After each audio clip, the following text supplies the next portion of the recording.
Hai guys, selamat datang di YouTube channel Naksir Sneakers. Akhir-akhir ini banyak banget yang tanya gue, kira-kira sepatu New Balance apa yang cocok buat orang ketika baru punya sepatu New Balance pertama kali.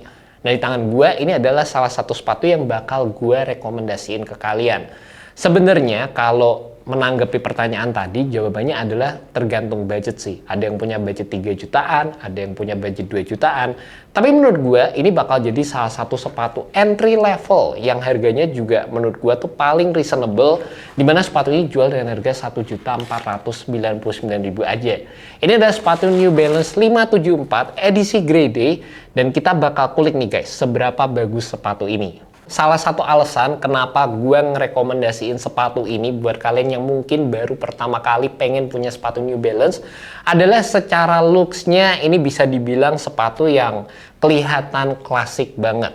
Dibandingkan dengan kalau misalnya kita ngomongin seri-seri kayak 1906, 2002, 550, sepatu tersebut punya looks yang sebenarnya klasik juga, tapi kayak ada sisi-sisi futuristiknya dari sisi teknologi, dari sisi build-nya. Kalau dibandingin sama sepatu 574 ini, bisa dibilang seri ini tuh adalah seri yang paling identik atau paling mendekati dengan kayak seri 990 V1, terus kayak V2. Gue masih ngerasa kayak desainnya tuh inline dengan seri-seri top tier-nya New Balance. Makanya gue rasa ini jadi salah satu sepatu yang bakal gue rekomendasiin. Di samping itu, balik lagi, sepatu ini juga memiliki nilai history yang bisa dibilang nggak kalah keren loh kalau dibandingkan dengan sepatu New Balance versi lainnya. Dimana kalau kita flashback ke tahun 80-an, jadi itu di tahun-tahun tersebut banyak brand-brand luar di sana yang mereka mulai untuk ekspansi, mereka mulai untuk beralih, yang biasanya sepatunya diproduksi di Amerika atau di US, mereka mulai berusaha untuk mencoba ekspansi ke ranah Asia guys. Nah, untuk New Balance sendiri, mereka tuh nggak langsung semata-mata mau gitu untuk mindahin pabriknya dari US ke Asia. Pertimbangannya karena mereka itu udah terkenal dengan sepatu yang memiliki craftsmanship yang bagus, tagline made in USA-nya juga kental banget, secara eksekusi produknya juga rapi dan lain sebagainya. Karena dari itu mereka nggak mau langsung pindah. Akhirnya New Balance itu memutuskan untuk bikin siluet baru dan mempertahankan versi-versi sepatu lamanya mereka untuk tetap dibikin di US ataupun di UK. Nah, salah satu siluet sepatu yang dibikin pertama kali di luar US ataupun di luar UK adalah seri 574 ini, sehingga sepatu ini bisa memiliki harga yang nilai retailnya itu lebih rendah dibandingkan dengan seri 990 ataupun dari seri 576, di mana seri tersebut menjadi salah satu inspirasi untuk kebikin seri 574 ini. Kalau dilihat itu bisa kelihatan cukup mirip ya antara seri 576 dan juga seri 574. Tapi kalau kalian lihat nilai retailnya sendiri, 576 itu sempat dirilis di Indonesia itu harganya sampai ke 4,5 juta. Nah, kalau kalian bandingin dengan sepatu 574 ini harganya di 1.499.000. Hampir lebih murah ya 3 kali lipat guys. Dengan looks yang bisa dibilang menurut gue sih bakal ngasih kesan yang nggak jauh beda gitu. Meskipun ya pastinya nggak bisa dipungkiri lah ya, seri 576 punya detail yang berbeda. Terus dari segi teknologi end cap-nya sendiri juga dibedakan. Di sepatu tersebut end cap-nya itu ada beberapa lapisan yang ekstra juga. Sedangkan untuk sepatu 574 ini end cap-nya ada di area heel sepatunya aja. Tapi balik lagi guys, menurut gua kalau ngomongin di harga 1.499.000 ya kayak nggak banyak gitu sepatu yang bisa bersaing dengan looks yang ditawarkan oleh sepatu 574 ini. Cara kenyamanan juga gue ngerasa lumayan bingung sih, sepatu lain apa yang bisa bersaing sama New Balance 574 ini di harga yang ditawarkan gitu. Kalau kita ngomongin Air Force One, itu juga harganya lebih tinggi dari ini. Terus kita ngomongin sepatu-sepatu kayak Adidas Samba juga lebih tinggi dari ini. Terus padahal sepatu-sepatu tersebut menggunakan teknologi kapsul dan bukan menggunakan tipe midsole yang seperti ini guys. Karena biasanya build midsole seperti ini dapat memberikan kenyamanan yang sedikit lebih ekstra dibandingkan dengan sepatu-sepatu yang memiliki build kapsul ataupun sepatu-sepatu yang menggunakan tipe vulkanisasi pada umumnya. Mungkin salah satu brand yang gue bisa pikirin sekarang yang bisa bersaing sama sepatu ini adalah seri-seri klasiknya Reebok. Tapi ya balik lagi, keduanya punya diferensiasi, keduanya punya keunikan tersendiri, dan seri 574 ini jelas jadi salah satu sepatu yang kelihatan stand out. Bahkan sepatu ini juga sempat digunakan sama rapper-rapper terkenal, artis-artis juga. Makanya sampai sekarang ini sih jadi sepatu yang bisa dibilang masuk top of mind juga guys. Dan yang cukup unik juga untuk rilisan 574 kali ini edisi grade D, jujur aja menurut gua colorway yang ditawarkan ini juga cukup ikonik, dimana warna abu-abu di sepatu New Balance itu bisa dibilang emang yang paling bagus ya, udah paling ikonik itu di sepatu New Balance. Pastinya yang menurut gue menarik dari sepatu ini ada dari sisi depth-nya, dimana sepatu ini memiliki banyak layering material dari segi penggunaan material suede.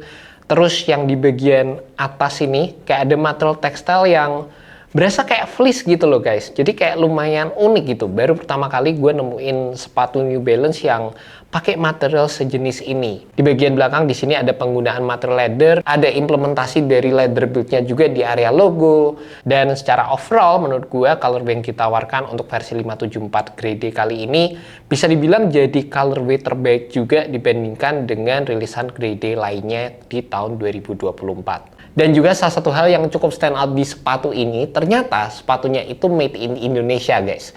Itu bikin kaget juga, gue nggak nyangka sih rilisan spesial untuk grade D edition di sepatu ini ternyata bisa dibikin di Indonesia. Secara eksekusinya itu rapi, terus dari segi detail-detailnya juga cakep banget, dimana kalian bisa lihat warna talinya menurut gue sih juga asik, ada detail-detail yang cukup menarik di bagian belakang sepatunya, semuanya sih on point gitu guys. Juga gue cukup notice untuk penggunaan insole yang ditawarkan oleh sepatu ini.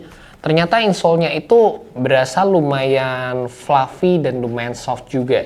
Terutama kalau kemarin gue bisa bandingin sama sepatu 574 Legacy yang gue punya, insole yang ada di sepatu tersebut berasa kayak lebih padat guys dibandingkan sama insole yang ada di sepatu ini.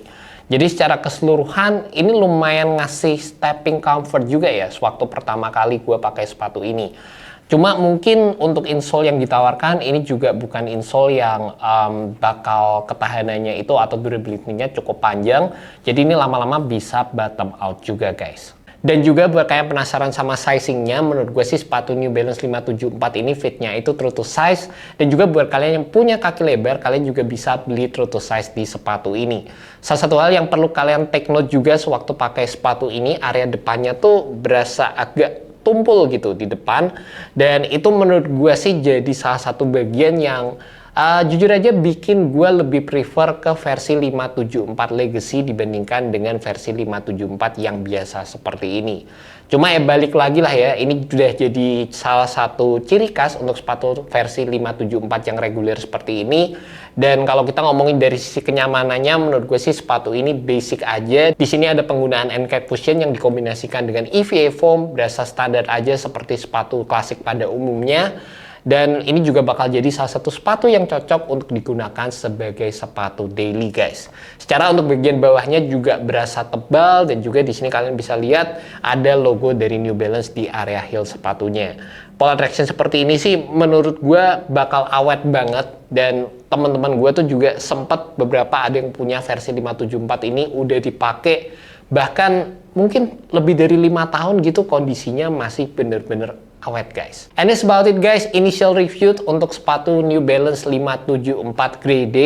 Balik lagi, ini bakal jadi salah satu sepatu yang gua rekomendasiin terutama buat kalian yang baru pertama kali ngelirik sepatu New Balance. Secara looksnya menurut gua paling klasik, ada unsur-unsur yang mendekati ke seri 990.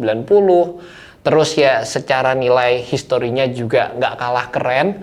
Makanya ya ini jadi salah satu sepatu yang gue rekomendasiin. Gue penasaran juga pendapat kalian mengenai sepatu ini. Apakah sepatu ini bakal jadi salah satu sepatu yang kalian rekomendasiin juga ketika teman-teman kalian tuh baru mulai ngelirik sepatu New Balance. Thank you so much buat kalian yang nonton video kali ini. Semoga video ini bisa membantu kalian dalam menemukan sepatu yang cocok untuk kalian. Alright, peace. Cakep.